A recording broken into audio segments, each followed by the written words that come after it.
scientifically. Though he wasn't necessarily the first European paleontologist, he got his start at the same place. So this is a quote about William Buckland. He's one of the greatest geologists of his time, a man of great energy. Oxford Museum of Natural History, it's on their website because that's where he was tenured for some time. We'll get into that later. So now I can say he got his start at actually the same place as European paleontology got his start at.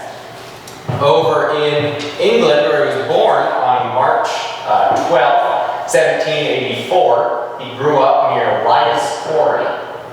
This is actually a couple of miles away from his childhood home, and it's where Mary Anning found the first Ichthyosaurus remains. So one of the very first fossil animals that we had recognized as something that wasn't around today was actually found here. Things like ammonite shells have been found sometimes, but they were recognized as things that came out of the ocean. There's already plenty of shelled creatures, and that's what a lot of she was finding here as well. Things just washing right out of the cliff shore. These cliffs would have been seabed back in the early Jurassic period. So she walked along and found a bunch of fossils there. Growing up around this was probably a big inspiration to Buckland, who had always found the geology pretty interesting. After he'd grown up, he attended Corpus Christi College, Oxford, in 1801. Yeah. He got his bachelor's in mineralogy in 1804 and attended, from the sounds of it, every single lecture the school offered. He was there and in. Then he got his master's in 1808 and actually got a fellowship the same year at the priesthood that's connected to Oxford. A lot of his career was actually as a theologian, so sort of a religious scholar. And that tied in a lot with his paleontology, though he ended up being pretty smart in the end. Not dunking on religion, but a lot of stuff. He goes, I think this has to be from this. Then he said, he goes, oh no, that's not from the Great Flood. Also, side note, they always call it the Great Deluge in the 1800s for some reason. Flood sounds way cooler than deluge to me. So that's where he went to school. After he was appointed reader in mineralogy in 1813, so that means he had to be in charge of a lot of lectures and that, he immediately set in adding more geology and mineralogy. Paleontology didn't quite exist yet as a science, so he couldn't really add that in. But mineralogy and geology were immediately made much more common. He was really well known for using lots of specimens. He's got, it's hard to tell, he's got an ammonite there. Then there's a bunch of tusks and fossils. There's a little reptile there, another ammonite, a tusk of something.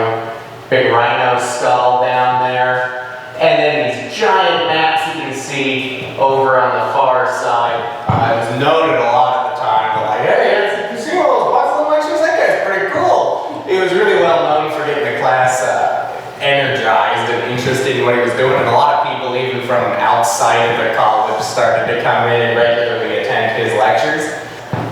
So he paced like a Franciscan preacher up and down behind a long showcase. He had in his hands a huge hyena's skull. He suddenly dashed down the steps, rushed the skull in hand to the first graduate on the front bench and shouted, "What rules the world?" The youth, terrified, threw himself against the next back seat and answered not a word. He rushed it in to me, pointing the hyena full on in my face. "What rules the world?" "Haven't an idea," I said. "The stomach, sir," he cried, "rules the world. The greatest ones eat the less, and the less eat the lesser still." It was Henry Ackland, one of his students at the time. And that skull, actually the first pictures in the beginning, he was holding a skull of something. That's the hyena skull he's talking about. It's Crocuta spalia, so it's the same genus as modern day African hyenas, like the spotted hyenas, that's Crocuta, that was living in caves up in England. And a lot of his work was done with some of the cave paleontology you can find up there. So the next one is Kirkdale Cave. Now, the earliest notes we have of him in Kirkdale specifically are from 1812, and the original idea and what he went there to prove is that these animals, because there was a lot of weird stuff. There was what they could tell were elephant-like remains, there were rhino bones in there, hyenas, big deer and elk that just don't live in that area anymore. And they thought, and what he wanted to prove, was that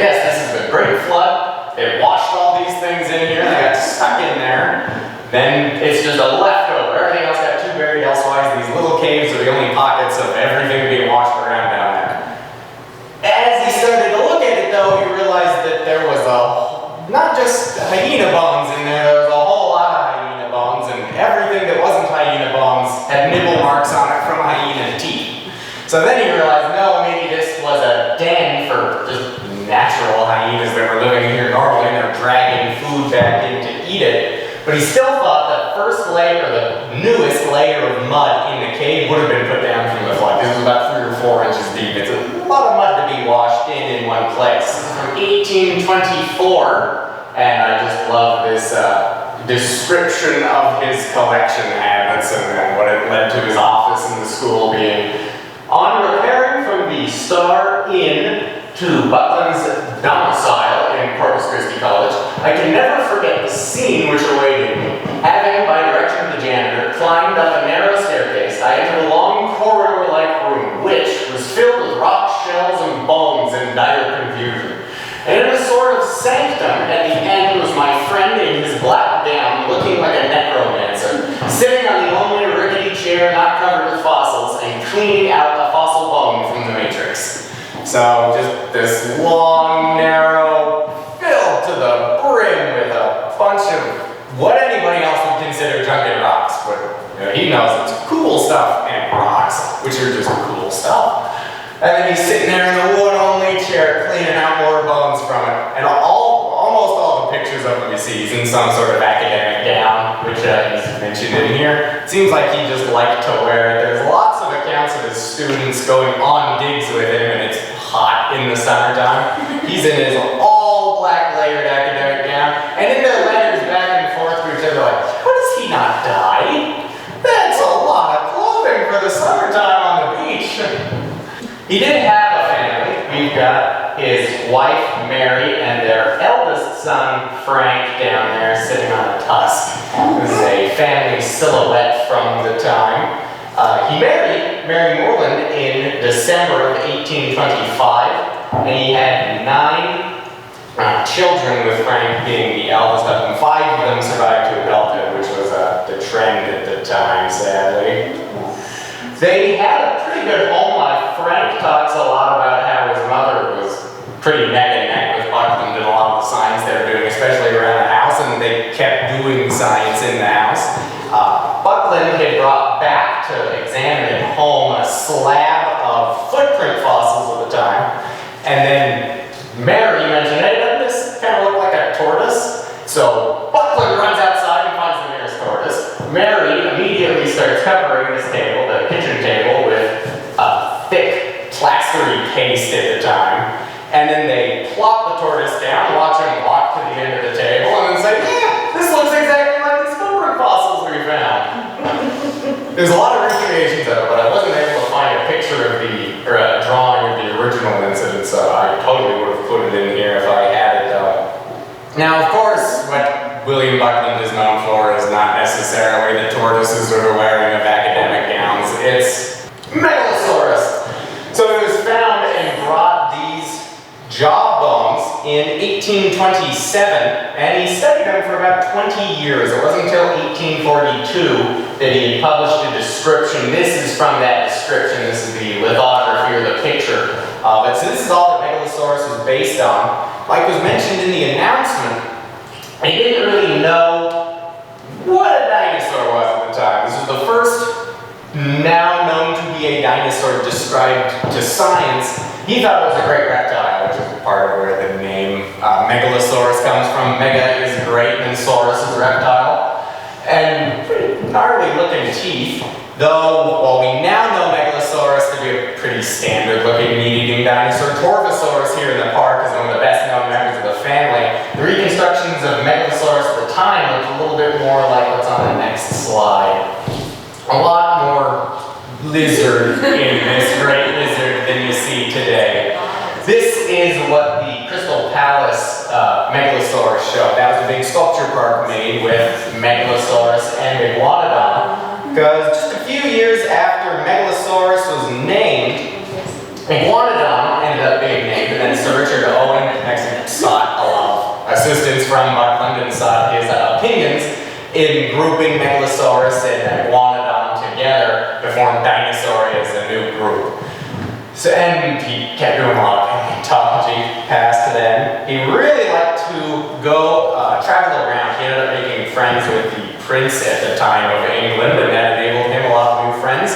So he was able to do a lot of traveling to foreign places, and his ideas about Kirkdale Cave were changed a lot when he went to Switzerland in 1838. So actually, while he's in the midst of describing the Megalosaurus, this trip took place. And he saw, the next slide, this area of erosion up in Switzerland. When he noticed this, a lot of the erosion here, because this is still in active glacier country, so chunks will break off these big glaciers, and as they slide around, they chew the rock up underneath them. A lot of the exact same geology here is seen around Kirkdale Cave in the areas where Buckland spent a lot of his time. Now that he's a scholar moving around England, he realized that most of the erosion he'd been putting up to the Great Deluge was probably just a big ice sheet that was covering England at the time.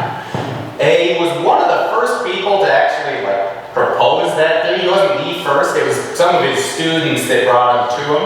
And one of his colleagues was the first major guy to really argue this theory, but Buckland was the loudest and the most famous to argue for this theory at the time.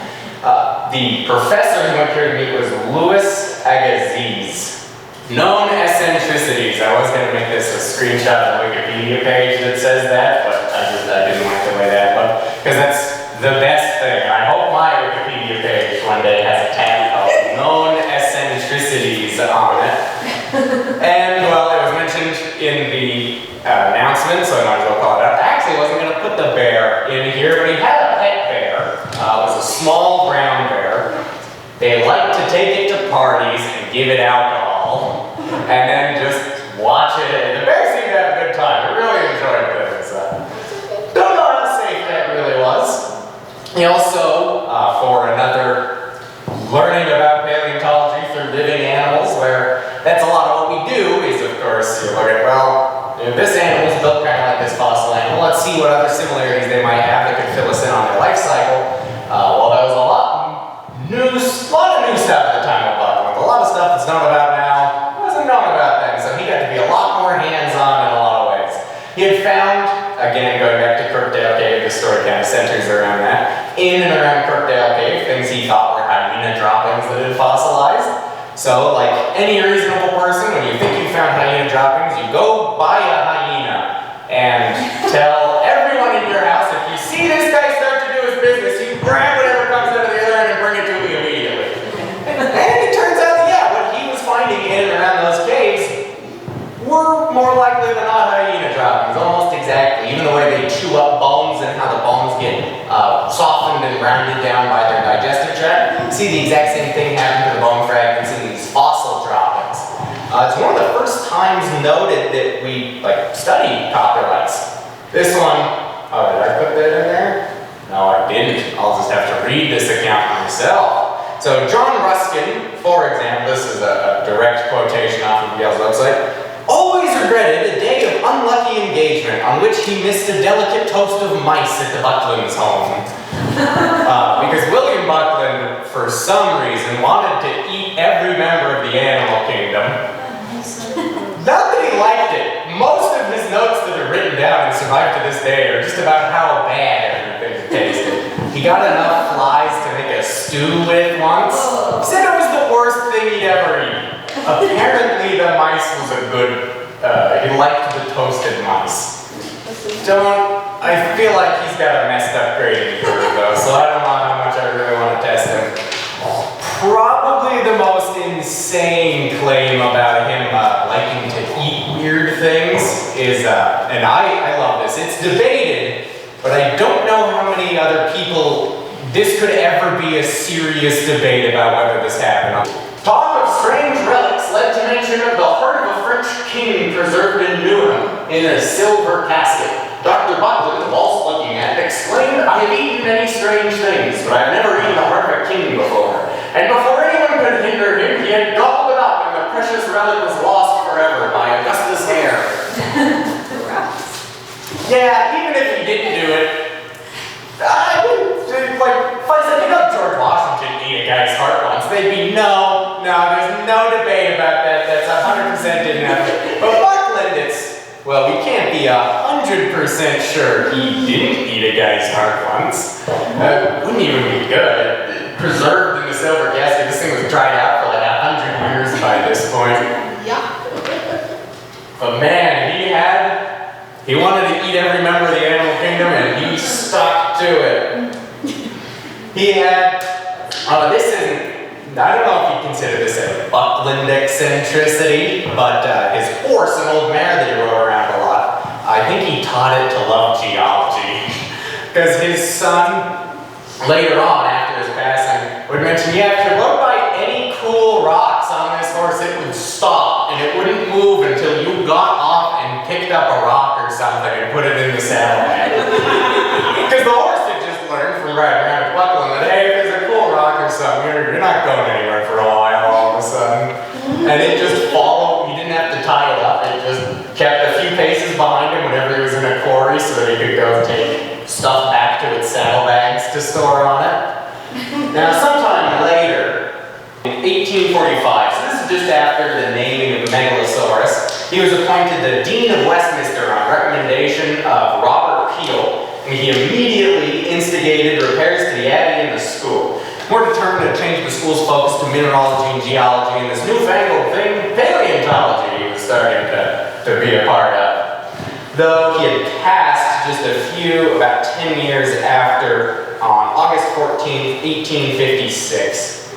He wasn't done being a bit of a weirdo, though, because there was one geological discovery that he didn't tell anybody about until after he had passed. This is the Jurassic limestone that goes through the lower half of England. A lot of this was discovered by Buckland. That's actually another one of his eccentricities. There's so many. I didn't even think about this one while I was writing this whole thing. He could taste the dirt anywhere in England and tell you where you were. Just by licking the ground. He'd be like, I know we'll be alright. We're exactly here. He found this outcropping by Oxford. And didn't tell anybody about it, but did stipulate, okay, I'm going to donate all this money to the school, but you gotta bury me in this exact spot I want you to bury me in. Jurassic limestone is really tough. Turns out, that's right where he wanted to be buried. He discovered an outcropping of Jurassic limestone, didn't tell anybody about it until they had to dynamite a hole for his coffin to be lowered into. Which they did end up having to break the dynamite out to bury him there, because they said, well, gosh darn it, he wanted to be buried here, and we aren't going to get all that cool donation stuff if we don't bury him here, so go get the mining explosives. So that's just sort of a brief overview of William Buckland, and there's a lot that he did. I'm kind of a celebrity for his time. I have an entire book I